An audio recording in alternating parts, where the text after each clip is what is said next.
குன்னூர் தந்தி மாரியம்மன் கோவில் திருவிழாவில் மலையாள மக்களின் பாரம்பரிய முத்துப்பல்லாக்கு திருவிழா வான வேடிக்கையுடன் கோலாகலமாக நடைபெற்றது.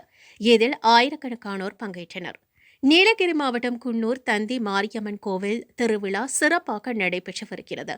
தினம்தோறும் ஒரு உபயதாரர்கள் கொண்டு சிறப்பு வழிபாடுகள் நடைபெற்று வருகிறது. இதில் குன்னூர் பகுதியில் வாழும் மலையாள மக்கள் ஆண்டுதோறும் முத்துப்பல்லாக்கு திருவிழாவை கொண்டாடி வருகின்றனர். இந்த ஆண்டு 79வது ஆண்டை சிறப்பிக்கும் விதமாக மலையாள மக்களின் பாரம்பரிய உடை அணிந்து அபிஷேக பொருட்களுடன் ஊர்வலத்தில் கலந்து கொண்டனர். பின்பு நடந்த ஊர்வலத்தில் செண்டை மேளம் முழங்க, குடைகள் சூழ பெண்கள் சீர்வரிசை தட்டு ஏந்தி வந்தனர். இதில் ஆடல் பாடல்களுடன் ஏராளமானோர் கலந்து கொண்டனர்.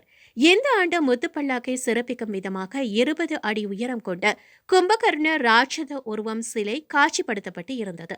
மேலும் கிருஷ்ணன், ராதை உட்பட தெய்வங்களின் தத்ரூபமான வேடம் அணிந்த பெண்கள் நடனமாடினர். மேலும் பஞ்சவாத்தியம், சிங்காரி, பஞ்சாரி மேளம், சிங்கார காவடி ஆகியவை இடம்பெற்றன. தொடர்ந்து இரவில் அம்மன் முத்துப்பல்லாக்கில் ஊர்வலமாக வந்தார். வழிநெடுகிலும் அம்மனுக்கு பூஜைகள் கொடுத்து வழிபட்டனர்.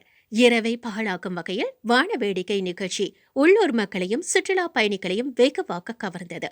மலையாள திருவிழா என்பதால் நீலகிரி மட்டுமின்றி கேரளா மாநிலத்தில் இருந்து பலரும் கலந்து கொண்டனர்.